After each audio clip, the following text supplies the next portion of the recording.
자, 읽어드린 본문의 말씀을 중심으로 알고 지은 죄, 모르고 지은 죄, 이런 제목으로 하나님의 말씀을 전해드리겠습니다. 성경에 보면은 이거는 또 왜 그러지 하고 종종 의문이 들 때가 있습니다. 그 중에 하나예요. 사도 바울은 자신이 복음을 전하는 가운데 많은 고난을 겪었습니다. 그에 대해서 이야기하면서 이렇게 말을 합니다. 유대인들에게 40에 하나 감한매를 5번 맞았으며, 여러분 40에 하나를 빼면은 39입니다. 그런데 왜 유대인들은 40대를 때리지 않고 40에서 하나 빼가지고 39대를 때릴까요? 이에 대한 대답이 신명기 25장 1절로 3절에 나옵니다. 사람과 사람 사이에 시비가 생겨서 재판을 청하거든 재판장은 그들을 재판하여 의인은 의롭다 하고 악인은 정죄할 것이며 악인에게 태형이 합당하거든 재판장은 그를 엎드리게 하고 그 죄의 경중대로 여수히 때릴 때 40까지는 때리려니와 그것을 넘기지는 못할지니 만일 그것을 넘겨 과다히 때리면 내가 내 형제로 천히 여김을 받게 할까 하노라 그랬습니다. 그래서 이 구절에 보면 40대까지는 때릴 수가 있습니다. 그러나 40대 넘게 때리면 그것은 너무했다. 그것은 인권유린이라 하는 겁니다. 그런데 때리는 사람이 40대를 신나게 때리다가 그만 자기도 모르게 막 39, 40, 막 이렇게 때리다가 한 대, 두 대 더 때리는 경우가 발생할 수가 있습니다. 그러면은 때리는 자가 도리어 율법을 범하는 죄를 짓게 되고 맙니다. 그러니까 때릴 때 아예 처음부터 39대만 때리는 겁니다. 그래서 유대인들이 그렇게 성경에 40대까지는 때려라 하지만은 39대 때리는 겁니다. 이해가 좀 되시겠죠? 그런데 그건 있습니다. 때리는 사람이 아주 힘을 주어서 세게 39대를 때리는 것과 그냥 마사지 하듯이 39대를 살살 때리는 것하고는 효과가 전혀 다르게 나타날 수가 있습니다. 즉 어떤 사람은 세게 때리고요. 어떤 사람은 약하게 때릴 수가 있습니다. 왜 그럴까요? 이 사람은 내가 좋아하는 내 편이니까 살살 때리고 저 사람은 내가 싫어하는 내 편이 아니니까 세게 때리는 겁니까? 그래서는 안 되겠죠. 그리고 그 사람이 또 뇌물을 바치면은 살살 때리고 뇌물을 안 바치면은 세게 때리고 이것도 성경에 금지를 하고 있습니다. 구약 성경에 보면은 동해복수법이라고 있습니다. 똑같은 해로 복수를 하라는 법이에요. 생명은 생명으로, 눈은 눈으로, 이는 이로, 손은 손으로, 발은 발로, 데운 것은 데움으로, 상하게 한 것은 상함으로, 때린 것은 때림으로 갚을지니라 그랬습니다. 즉 너가 어떤 해를 당했으면 그와 똑같은 해로 보복을 하라고 하는 겁니다.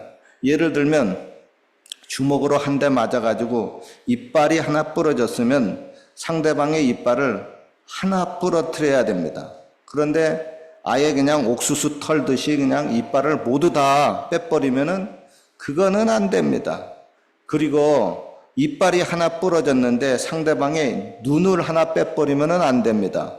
아니 어떻게 이빨 하나 하고 눈 하나 하고 같을 수가 있겠습니까?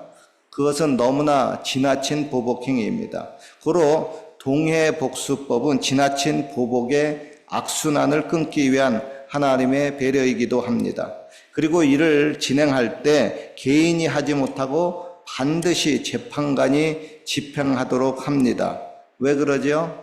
그것은 죄에 대한 형벌을 정할 때 공정성을 지키기 위함입니다. 물론 이런 그 동해보복법은 신약 시대에 예수님에 의해서 완전히 바뀌게 됩니다. 예수님의 말씀입니다. 또 눈은 눈으로 이는 이로 갚으라 하였다는 것을 너희가 들었으나 나는 너희에게 이르노니 악한 자를 대적지 말라.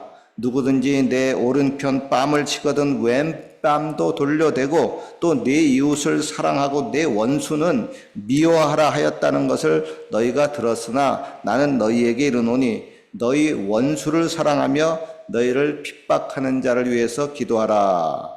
어때요 여러분? 동해복수법 같은 구약의 율법이 더 좋습니까? 아니면 예수님의 말씀하신 신약의 용서와 사랑의 법이 더 좋습니까? 물론 거의 모든 사람들이 예수님의 사랑의 법이 더 좋다, 모세의 율법보다 훨씬 좋다고 생각을 합니다. 그런데 그거는 있습니다.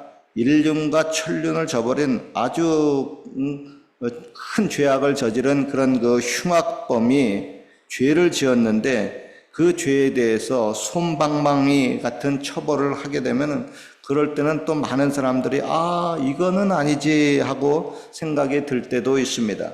그리고 예수님이 사랑의 법을 말씀하셨다고 해서 그 죄에 대해서 무조건 무죄 판결을 하는 것은 아닙니다. 이에 대해서 성경의 보충 설명입니다. 내 사랑하는 자들아, 너희가 친히 원수를 갚지 말고 진노하심에 맡기라. 기록되었으되 원수 갚는 것이 내게 있으니 내가 갚으리라고 주께서 말씀하시느니라. 내 원수가 줄이거든 먹이고 목마르거든 마시우라. 그리함으로 내가 숯불을 그 머리에 쌓아 놓으리라. 즉 여러분, 우리가 직접 보복을 하지 말고 우리는 끝까지 사랑을 하면은 하나님이 내 대신 공의롭게 보복을 해 주신다고 하는 겁니다. 교통정리해 주신다는 거예요. 물론 하나님이 그 처리하시는 것이 인간의 보기에 좀 더딜 수가 있고요. 내 마음에 썩 들지 않을 때도 있습니다. 그럴 때 입장을 바꿔놓고 생각해 보시면 됩니다. 즉 내가 하나님의 입장이 되어보고 내가 상대방의 입장이 되어보는 겁니다. 내가 종종 그런 생각을 할 때가 있습니다. 하나님이 나 대신 그 일을 처리해 주는데 정 마음에 안 들어요. 그래서 하나님, 이렇게 일을 처리하시면 어떡합니까? 하나님, 좀 입장을 바꿔놓고 생각을 해보세요. 그럴 때 하나님도 종종 저에게, 우리들에게 이렇게 말씀합니다. 얘야, 너도 입장을 바꿔놓고 한번 생각을 해봐라. 너도 내 입장이 되어봐라. 너도 상대방 입장이 되어봐라 하는 겁니다. 여러분, 내로남불이라는 것이 있습니다. 내가 하면 로맨스고 남이 하면은 불륜이라는 뜻입니다.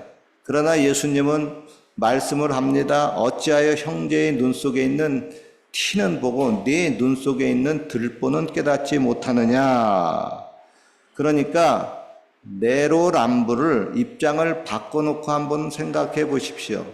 내로남불을 거꾸로 하면은 내불 남노입니다. 즉 내가 하는 것이 불륜이고 남이 하는 것이 로맨스일 수도 있다는 겁니다. 다시 말해서 그것은 너의 탓, 너의 잘못이 아니고 내 탓이고 내 잘못입니다. 그리고 그 좋지 못한 사건이 일어난 것은 너의 죄보다 내 죄가 더 크다는 겁니다. 이렇게 생각하는 것은 진짜 제대로 은혜 받은 사람들이 바르게 생각하는 겁니다. 남의 죄를 들추고 비난하기보다는 자신의 죄를 먼저 깨닫고 자신이 먼저 회개하는 것이 하나님 보시기에 훨씬 더 좋습니다. 오래전에 뉴스를 보다가 우리가 살고 있는 여기 캘거리 시가요, 세계에서 산책로가 가장 많은 도시라는 것을 제가 보았습니다.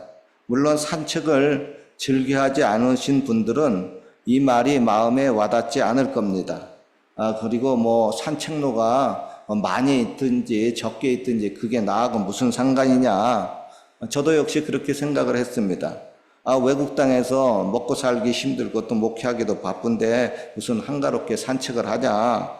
그런데 한 7년 전에 저희 집에 강아지 한 마리가 들어오고 난 때부터 제가 매일같이 산책을 하게 되었습니다. 그래서 진짜 여기 캘거리가 산책로가 굉장히 많구나 하는 것을 깨달았어요.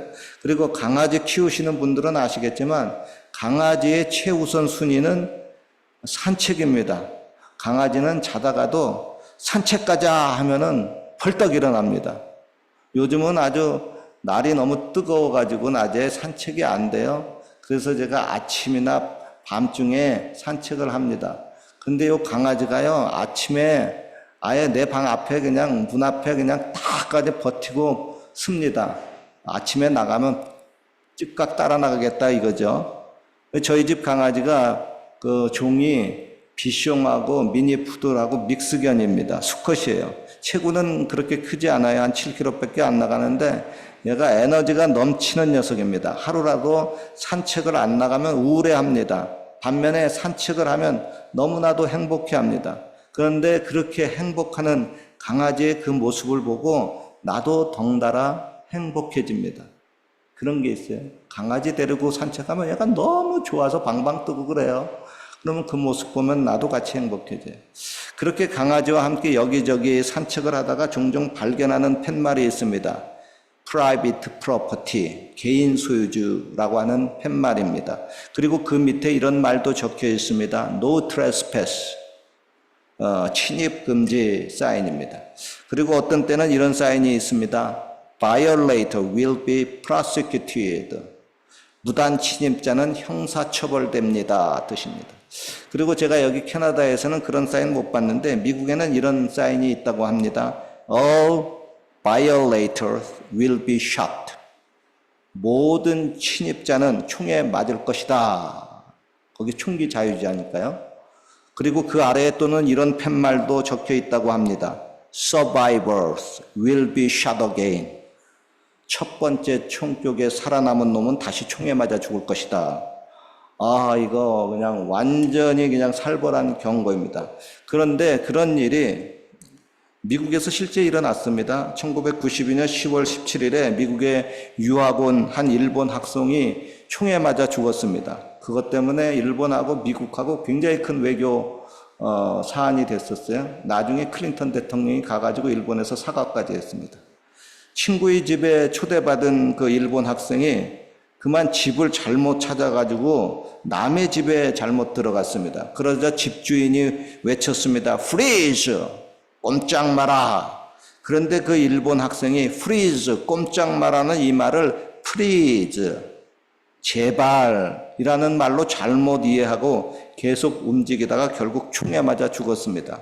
쌍방 간의 의사소통이 제대로 되지 않아서 실수로 일어난 비극입니다. 이런 경우 성경의 언어로 허물이라고 합니다. 헬라어 언어로 파라프로토마입니다. 이 뜻은 길에서 벗어나다라는 뜻입니다. 영어로 fault라고 합니다. 테니스 경기에서 서비스한 공이 선을 벗어나게 되면 이를 fault라고 합니다. 이때 이를 가리켜서 sin, 죄를 범했다고 말하지 않습니다. 신약 성경에서 죄라고 하는 것은 원어로 하말티아라고 합니다. 이 뜻은 표적을 맞추지 못했다라는 의미입니다. 허물이라는 것이 알지 못하고 짓는 그런 실수와 같은 가벼운 죄라고 하면은 sin, 죄라고 하는 단어는 허물에 비해서 좀 더 의도성이 있는 무거운 죄를 의미합니다. 그러니까 오늘 설교 제목처럼 알고도 짓는 죄는 무거운 죄, 하말티아이고요. 그리고 모르고 짓는 죄는 파라프로토마, 좀 가벼운 허물입니다. 다시 말해서 죄의 의도성에 따라서 중죄가 되기도 하고 또 가벼운 죄가 되기도 합니다. 이에 대해서 예수님이 말씀합니다. 주인의 뜻을 알고도 예비치 아니하고 그때대로 행치 아니하는 종은 많이 맞을 것이요 알지 못하고 맞을 일을 행한 자는 적게 맞으리라. 그리고 예수님이 십자가 위에서 군중들에게 이렇게 말씀하셨습니다. 아버지여 저희를 사하여 주옵소서. 자기의 하는 것을 알지 못함이니이다. 즉 알지 못하고 모르고 저지르는 죄는 용서함을 받기가 쉽지만 알고도 저지르는 죄는 용서받기가 더 어렵다고 하는 겁니다. 사도 바울도 이렇게 고백을 해요. 내가 전에는 회방자요 핍박자요 포행자였으나 도리어 하나님께 긍휼을 얻은 것은 내가 믿지 아니할 때에 알지 못하고 행하였음이니라. 예수님의 친동생인 사도 야고보도 말씀합니다. 형제들아 너희는 선생된 우리가 더 큰 심판을 받을 줄 알고 많이 선생되지 말라. 사람이 선을 행할 줄 알고도 행하지 아니면 죄니라 그랬어요. 즉 안다고 하는 사람, 선생이라고 하는 사람이 죄를 짓거나 또 선을 뻔히 알면서 그걸 행하지 않게 되면 그 형벌이 더 무거워질 수 있다고 하는 겁니다. 그러니까 같은 죄라도 성인이 짓는 죄는 무겁게 처벌이 되고요. 미성년자가 짓는 죄는 똑같은 죄라도 좀 더 가볍게 처벌이 됩니다. 그리고 장애자나 정신병 같은 그런 병력이 있는 사람이 짓는 죄는 무죄가 되기도 합니다. 왜 그러죠? 죄에 대한 인식이 일어나지 않기 때문에 자기의 또 감정이나 또 그런 행동을 컨트롤할 수 없는 신체적인 그런 시스템이 고장났기 때문에 정상 참작을 해주는 겁니다. 여러분 혹시 거짓말 탐지기 해보신 경험 있지는 않나 모르겠어요? 거짓말 탐지기 해볼 정도면 중대 범죄를 저질렀겠죠? 아마 여러분들 경험이 없겠죠? 그런데 TV에 그 연예인들 보면은 재미로 가끔 거짓말 탐지기를 해보는 경우가 있습니다. 거짓말 탐지기의 원리는 인간의 그 자율신경계를 이용하는 겁니다. 즉 사람이 거짓말을 하게 되면 눈동자가 흔들린다거나 혹은 맥박이 빨라진다거나 땀이 나기도 합니다. 현재 과학수사연구소에서 사용되는 거짓말 탐지기의 정확도는 97%에 육박한다고 합니다. 다시 말해서 3% 정도는 오류가 발생할 수 있다는 겁니다. 그 3% 오류에 해당되는 경우 중에 리플리 증후군이 있는 사람, 이 사람들이 해당됩니다. 리플리라고 하는 사람은 소설에 나오는 주인공 이름인데 거짓말을 하도 많이 하다 보니까 자신이 그렇게 거짓말하는 것을 모르고 사실로 착각을 하는 겁니다. 이를 의학적인 용어로 공상허언증이라고도 합니다. 즉 거짓말을 진실이라고 자기 스스로 믿고 말하는 겁니다. 이런 사람은요, 거짓말 탐지기로도 잡히지 않습니다. 거짓말에 대한 죄책감이나 인식이 전혀 없기 때문에 자율신경이 반응하지 않기 때문에 그렇습니다. 보통의 사람들은요, 남이 모르게 뒤에서 거짓말을 합니다. 뒷담화를 때린다 그러죠. 그런데 이런 그 리플리 증후군, 공상허언증 병에 걸리면 사람들이 뻔히 보는 앞에서도 아무렇지도 않게 거짓말을 합니다. 성경적으로 말하면 양심이 무뎌지거나 양심이 죽어서 양심이 화인을 맞아서 양심의 가책을 못 느끼기 때문에 그러는 겁니다. 그리고 스스로 자기가 말하는 것이 진실이라고 착각 속에 사는 사람들입니다. 예수님 당시에 그런 사람들이 꽤 많이 있었습니다. 그렇게 잘난 그 하나님 잘 믿는다고 하는 바리새인 제사장들이 오히려 그랬어요. 예수님을 죽여놓고 스데반 집사 죽여놓고 선지자들 죽여놓고 그렇게 많은 의인들 성도들을 죽여놓고 난 다음에 자신들은 그것이 옳은 행동이라고 착각을 합니다. 그러니 회개가 안 됩니다. 이렇게 회개를 못하는 사람들을 향해서 예수님이 독사의 자식들아 하고 심하게 책망을 했습니다. 여러분 이 세상에서 가장 무서운 병이 무슨 병이냐 하면은 무슨 암, 죽을 병 그것보다도요 자신의 죄에 대해서 깨닫지 못함으로 회개하지 못하는 병입니다. 사탄이나 귀신들이 왜 용서함을 받지 못하고 지옥에 떨어지는 줄 아십니까? 그것은 그들은 회개하지 못하기 때문에 그렇습니다. 혹시 사탄이나 귀신들이 하나님 앞에 진정으로 회개했다고 하는 그런 이야기 들어본 적 있어요? 없어요. 귀신들이 숫자가 그렇게 많지만은 그들 중에 하나라도 하나님 앞에 회개했다고 하는 기사가 성경에 없습니다. 즉 회개를 못하는 사람은 사탄이나 귀신들처럼 그렇게 나중에 아주 하나님 앞에 버림을 받아 지옥에 들어갈 그럴 운명에 처하게 됩니다. 여러분 이 세상의 모든 사람들은 다 허물과 죄가 있습니다. 범해요. 그렇게 살아요. 그러나 우리는 그때마다 즉각 회개합니다. 그러 우리는 용서함을 받고 불쌍히 여김을 받고 다시 회복할 수 있는 기회가 주어집니다.